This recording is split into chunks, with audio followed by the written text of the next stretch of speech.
Welcome to the Pit Stop Ranch, where we're never surprised when we get surprised that we need to do more work than we expected. Today, we're going to make a patch panel because, you know, that's a skill that everyone should know just right there after changing your own oil. Because, you never know when you're going to find a rust spot in your car, and you just whip out that old sheet metal, pound it into shape, and weld it right, cut out the old bad stuff, weld it right in. A simple, easy peasy afternoon project you can do in your driveway with the right tools and an understanding partner, because you're cutting on the car and weld. Anyway, you get the idea.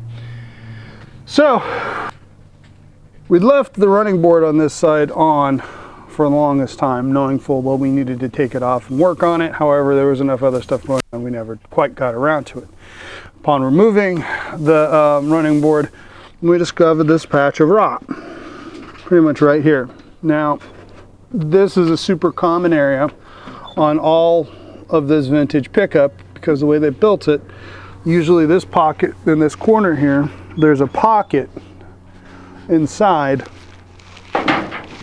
that gathers moisture and grit and grime and everything else, and so they always rot through here.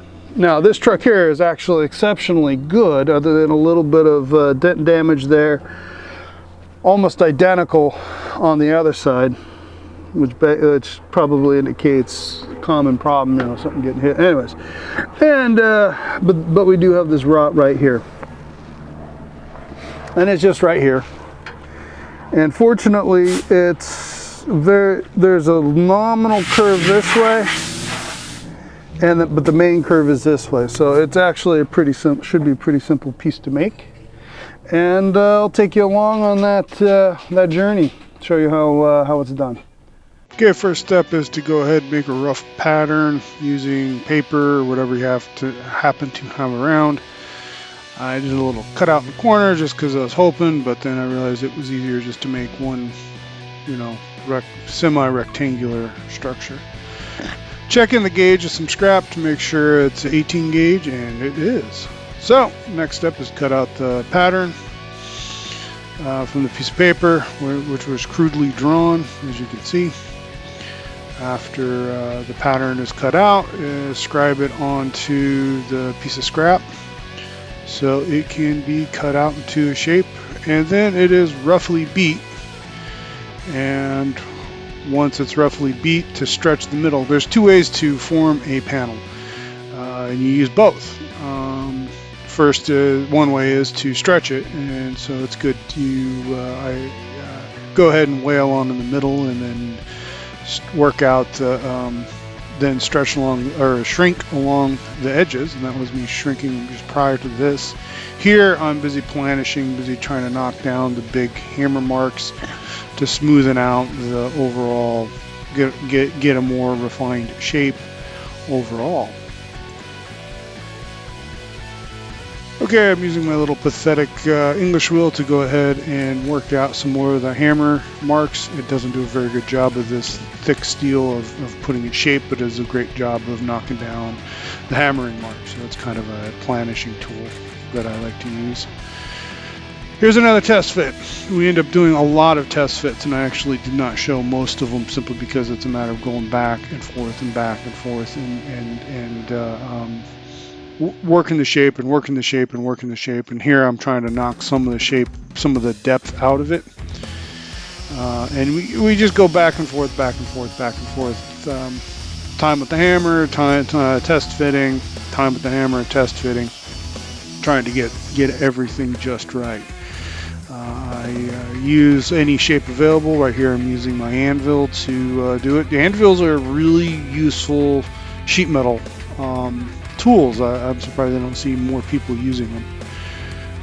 You end up having to squeeze them by hand, tweak them by hand, trying to get the corners, see where it's touching, see where it's pulling away, and you keep trying that. Now, there's a step down in it, which a bead roller would be useful for, but I do not have a bead roller. But I do have an anvil and a spike, and I was able to work the bead in. Unfortunately, this camera angle didn't show you how it's done. But here it is in a relatively refined finished state. And here's one last check to see if I like it, and I do. However, there's that dent on that corner there, and I decided to go ahead. This was a good time to see if I can pound it out. I did some knocks on the inside initially, and then I went ahead and did the normal dollar, backed it up with the dollar and banged it out. After some metal finishing on the plate, I went ahead and now scribed where it needs to be, the piece needs to be cut out. Nice clear lines. And since it was out, I used the DE sander to go ahead and knock down right there at the lip where the so I can see where the spot welds are, so I can drill them out. I went and drilled them out. You can see how much it's flexing, how much I pushed it up while I was leaning on it. And once with that done, I went ahead and got out the death wheel and cut the affected areas where I need to remove, trying not to damage the interior structure too much. I had to get in with a little bit with the Sawzall to finish it and peel it out. There we go. Pull that last little piece off, and got to see good look at the internal rot inside, and get that out of the way, and then bend it up into shape so I can take a look at how bad it is. And since it's easy to get in there, I went ahead and finished taking the dent out as much as I'm gonna, so that I got a good shape. Well, as promised, this episode we made a patch panel. Goes just like that. Now, not surprising, though, really didn't look at it in any sort of detail because didn't stick my head up behind there, but the inner structure right here, which you might be able to see, might not, but right here, zoom you in, inner structure right here is pretty rotten. There's nothing to weld to. So we have a patch panel. It goes thusly. A little more fitting and trimming to get it to work perfectly, but I think you get the idea. We need to fix this piece here. We just need to cut along here and here. There's a lip on the inside which welds to this lip right here. And then there's a step in here,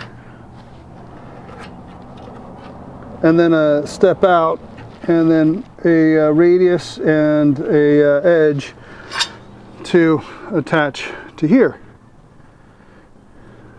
And so next project is going to be how to do rust repair on inner sheet metal structure on your body. It'll be remarkably similar to making a patch panel, but it'll be slightly different. Different ways, different people do it different ways. I like Freezy's Fabrication. I believe I'm pronouncing that correctly. Let's see if I can find a link and drop it in here. And you'll notice I've got my replacement patch panel to fit this area before I cut it out. Now that I'm looking at it, are we both? Yeah, they're both 18 gauge. This is just rotten and thin. So anyway, so I hope you enjoyed our episode on how to make a patch panel. We will be making the inner structure. I will be showing you how to do that, or how I do that. I will be taking pointers or using methods Scott describes at Cold War Motors, as well as Freezy's Garage or Freezy's Fabrication YouTube channel. Those are both excellent sources on how to do this sort of repair. And as always, we are professionals, but Obviously not at this. So if you want to leave a comment, suggestion, idea, or just overall just why the heck are you even bothering with doing such things, it's because we're brain damaged and this is fun. But ask anyways. Comments help us a lot, so please comment. And don't forget to like, subscribe, share with your friends about our lunacy, and hit the notification bell so you know when we post our next video. Thank you very much, and see you next time. Ciao.